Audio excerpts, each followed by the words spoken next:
my top 5 pop culture properties that I love. Let's go.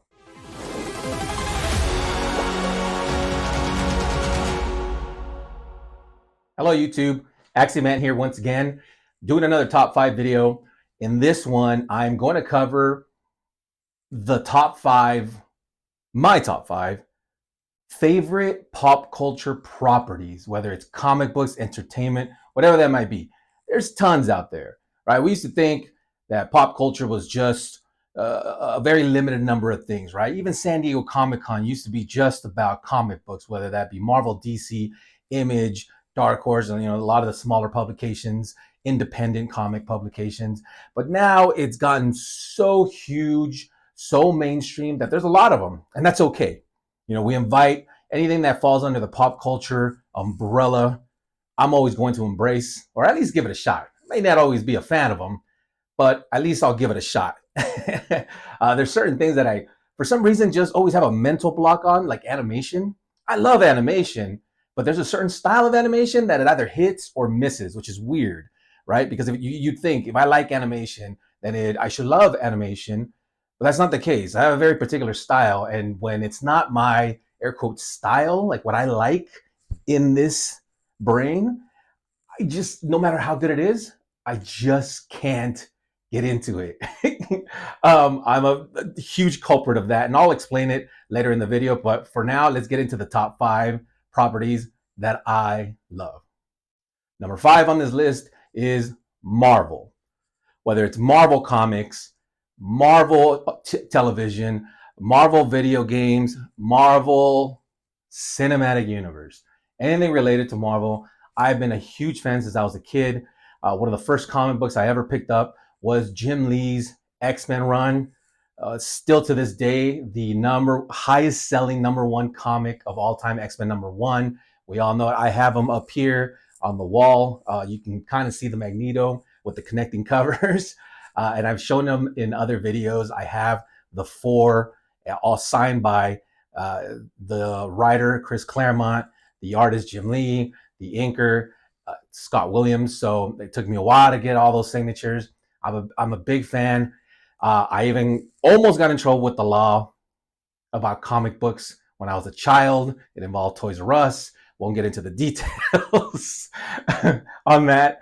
But I have been such a big fan, and I'm not a gamer, yet I can play me some Marvel vs. Capcom. My go-to, there's 3 of them. Have always been Spider-Man, Wolverine, and Ryu. So, so even though I'm not a gamer, I love me a versus game or a beat 'em up game, right? So a huge X-Men fan, as you guys can tell. And it's always Marvel Comics. It always has been. The Marvel Cinematic Universe was a game changer in cinema. When Iron Man first came out, I told everyone. I was telling people that this was going to be a game changer. I just knew it. But I was competing against The Dark Knight. Iron Man, if you recall, came out the same year that The Dark Knight came out with Heath Ledger's take on the Joker. So as big as Iron Man was, and it was big, so I'm not taking anything away from that, nor am I taking anything away from The Dark Knight. The Dark Knight did overshadow a little bit what the importance of Iron Man, not the popularity and the boom that happened, but a little bit of the oomph, I guess, if you will, just in my opinion, because I knew how much bigger Iron Man was than maybe it was given credit for. Just that alone. I mean, I went to go see that movie at least a dozen times in theaters. I'm exaggerating. I think it was more like 8 times. But I did go. I took everyone that I could. It just gave me an excuse to go back to the theater. So I'm a huge Marvel guy. That is obviously on my top 5. Let's go on to the next one. Number 4 on the list is DC. The 2 obvious, right? From Marvel to DC. These are in no particular order. So Marvel, DC, DC, Marvel. To me, they're equal. Actually, all 5 of these are equal to me. DC, how can you go wrong with DC? The DC Cinematic Universe might have its hiccups. I've seen all the movies, and I feel a very particular way about them, not always in the positive light. Actually, a lot more negatively, although I enjoy them. I still go to the theater. I still pay my ticket, and I'm still going to support these properties because I'm a fan of them. You know, from Superman to Flash, from Martian Manhunter to Green Lantern. My favorite Green Lantern is John Stewart because he was a Marine. He was in the armed forces. He's a veteran. So I love me some John Stewart. My brother is a huge DC fan, DC Comics fan. Anytime I need some knowledge kicked my way, I need my curiosity fix, right? I always go to my brother, who we call Bionic, and he's a huge fan of Jeff Johns. He loves all of his runs, in particular the Green Lantern run and the Flash run, which I think a lot of people can relate. But there's so much there, right? How can you not be a DC fan? Superman launched superhero. He's the first comic book superhero, and then of course there's the Batman. The Batman. How can you not like the Batman? I have a friend out there. She knows who she is, who does not like Batman. Ooh, she gets under my skin. Constructive criticism or difference of opinions that we have. But obviously, DC Comics, everything DC is on this list. Let's go on to the next one. Number 3 on the list is The Lord of the Rings. The Lord of the Rings. I had a military buddy who actually got me into reading The Lord of the Rings when the first trailer for the first movie came out. I had no idea what it was. I've always been a big fan of Anne Rice's world, Vampire Chronicles, Lives of the Mayfair Witches, etc. I've read almost every single thing that she's ever published. So at that point in my life, I was only 18. I had only read most of her books and a couple of other things, you know, your classics like Sherlock Holmes, Moby Dick, that kind of thing. Never crossed, Lord of the Rings never crossed my path.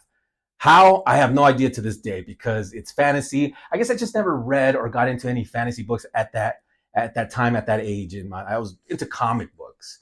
So my friend in the military, he was a fellow medic, just like me. He introduced me to the Lord of the Rings because I saw the trailer and I thought, wow, that's going to be such an epic movie. He's like, you know, it's based on a book, right? What? And he got me to Lord of the Rings. Done. I read every Tolkien work out there, from his Unfinished Tales to the Silmarillion. I reread them all the time.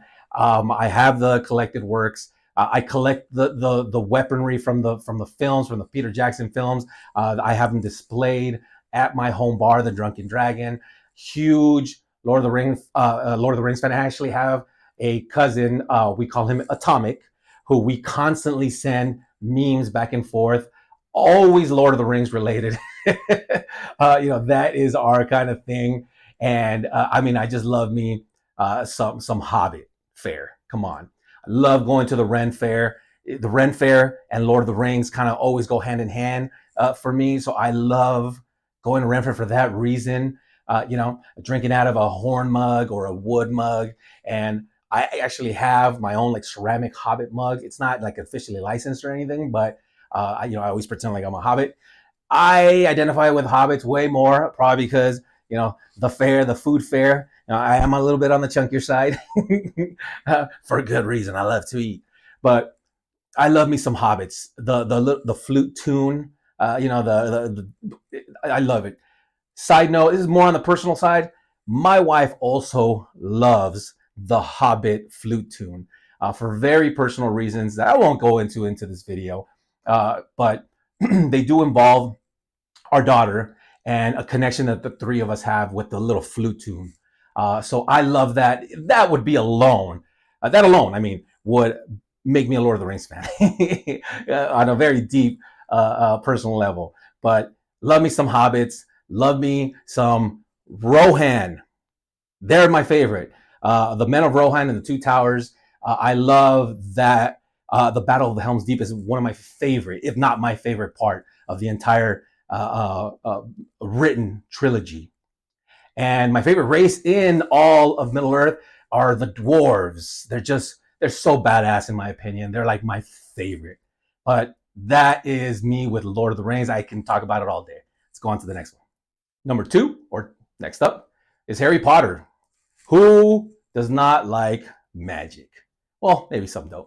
It depends, right? Fantastical magic or like sleight of hand magic, right? Like your David Blaine's. Well, I love the Harry Potter series. I got into it through the films. I actually came home on leave one day, and I took my little brothers, young at the time, to go see the very first Harry Potter film, Harry Potter and the Sorcerer's Stone. I took them because it was a children's film, right? And I wanted to treat my little brothers. I was home on leave. I was living in California at the time, but I was stationed all the way in North Carolina. So I had to cross the country in order to see my brothers and hang out with them again. So I thought it was a cool thing to take me to the movies. And I fell in love with the film. John Williams. John Williams, you're the man. The tune, we all know the tune. We all know that Harry Potter tune called Hedwig's Theme, the owl that he has, that he's gifted, right, by Hagrid. I started reading the books with the fourth book, Goblet of Fire. I went back and reread the first three, but I started with number 4 as far as the literature goes. I reread the Harry Potter series all the time, annually. I love the books. The books, I know it's cliche, ladies and gents, watchers of Axiomatic Comics channels. I know it's cliche to say the books are better than the movies. In this case, I think it's just like that saying was invented for this series. I know it was way, the saying happened way before the series, but this series or that saying should have been coined for this.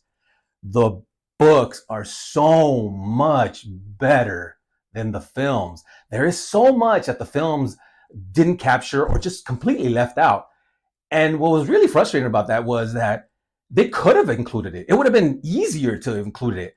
So if it's easier, it costs less, and it just enriches the story and tells the story better. It blows my mind why Hollywood just didn't do it that way. To this day, and maybe I'll make a video about that because I usually go off into many rants about that. My brother Bionic loves to ask me about the fight scene between Dumbledore and Voldemort that we get to see or read about in Order of the Phoenix. We saw in the Order of the Phoenix movie. The Order of the Phoenix movie was a complete, I'll say, abomination compared to what happened in the books. It didn't even compare. I call it the World War Z comparison. World War Z by Max Brooks, the book, and then the movie with Brad Pitt in it. The movie was just the movie in name. It had nothing to do with the book. So goes the story of the fight between, the only one he ever feared is literally the name of the chapter, ladies and gents. The only one he ever feared. The only one, meaning Dumbledore, that he ever feared, is referring to him. And who's fearing him? Voldemort. That's just one in a haystack. Needle in a haystack, because there's so many issues with the film. Although I love the films too. Don't get me wrong. So I'm a huge Harry Potter fan. I actually have my own custom-made wand from a store called Alevins. I'll put the link in the description. If you guys ever wanted to order your own custom wand, you can order the length, the type of wood, the whole 9. If you go down that very geeky route, I did. My wife has her own custom wand, as does my daughter, as do my daughters. And I've actually ordered some for my friends and family. But huge Harry Potter fan. I know what you're asking yourselves. What house do you belong in? I'm a Ravenclaw, baby. Ravenclaws, wit and wisdom. Yeah. Let's go on to the last one. Number 1, or the final product that I find, or IP, intellectual property, that I love, follow, am a fan of, is Star Wars. Might be an obvious one because the Star Wars community is so big, but the current Disney Star Wars, maybe you wouldn't even ever have thought that.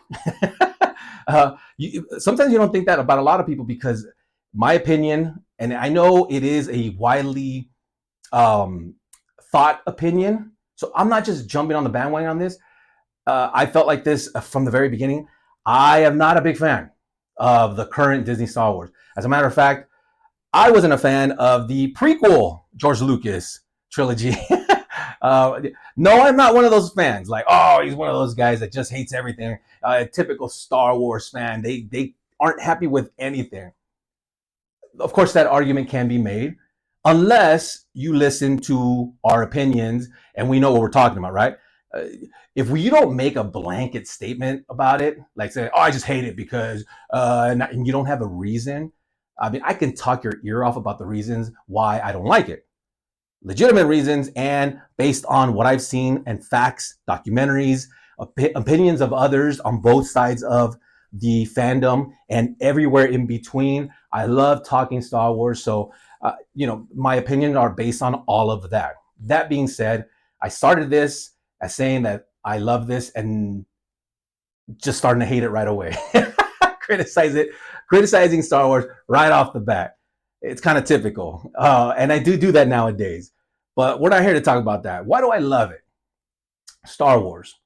I am a huge fan of the original trilogy, specifically Return of the Jedi, although I'm a bigger fan of Empire. I'm going to quote Kevin Smith, the Kevin Smith movie Clerks, when one of the characters asks, which one is your favorite, Empire or Jedi? And Dante replies with Empire. Randall goes, blasphemy. And they get into a discussion about this particular topic.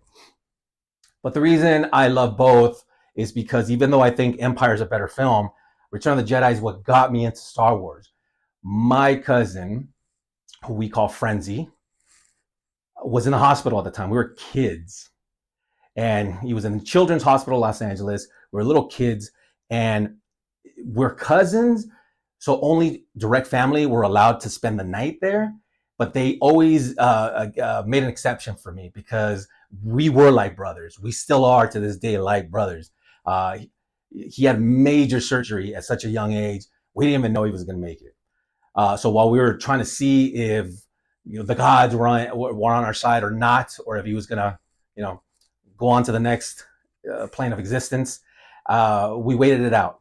And what we did, this was back before the internet. Cable was barely a thing. Cable television, for those that understand that concept, cable television, right? They were running the same movies at the Children's Hospital of Los Angeles on a loop. And one of those 6 films, it was only 6 movies that they had on one channel in a loop, was Return of the Jedi. No matter how many times it came on, we watched it from beginning to end. If it came on in that loop, like at 2 a.m, if I was asleep, he would wake me up. If he was asleep, I would wake him up. And we would watch Return of the Jedi continuously for weeks into months. And we would watch it all the time. The nursing staff would at first say, "Hey, don't wake him up. He needs to." And then they saw that we were so into it, and they realized that it was helping him, on a morale level, that we would watch Return of the Jedi. It would lift our spirits. We'd be so happy. We'd cheer on with the Ewoks and the destruction of the second Death Star. And for that alone, there's a connection with Star Wars I've always had since I was a little boy, ever since. Love that. Got a little choked up. I don't know if you guys caught that. But ever since then, I've had a connection with Star Wars. So love it or hate it, I'm always going to love it. I'm always going to watch it. Even when I don't watch everything about it, I'm always going to have a connection with it. And I will always, always, always, always celebrate May the 4th. Last year, because it landed on a Saturday, I threw a huge party. I'll end the video with a couple pictures of my May the 4th party. May the 4th be with you. I had people come over to my house in costume. We decorated the whole place, galactic style. It was epic. We ended it with all of us in a parade style theme. Everyone in costume. We made May the 4th be with you with like picket signs, and we walked around our neighborhood. Nobody expected this. This wasn't announced. We just all went out into the neighborhood, into one of the major street lights, and just stood there, raised our signs. People were honking, people were taking pictures, people were stopping, cheering, making Wookiee noises. It was epic. I was in full Darth Vader garb from head to foot. It was amazing. So love me some Star Wars. Those are my top 5. Let me know in the comment section what yours are. Maybe yours match some of mine, not all of them, or maybe they do match all of them. There's so many out there, from Doctor Who, Star Trek, I don't hate on the Trek. I'm not one of those Star Wars fans. I'll take a couple jabs at you, you know. But I do love me some Trek. Hey, it is what it is. But there's so many things out there, right? I mean, even television shows, right, have become their own pop culture phenomenon, like Big Bang Theory. I'm a Big Bang Theory fan. Your Dexters and your True Bloods and the list goes on, right? So let me know in the comments section what some of your favorite genres, favorite pieces are, IPs, whatever you want to title them. I'd love to hear it in the comment section. That's the end of this video. As always, collect what you love what you collect. I'll see you guys in the next one.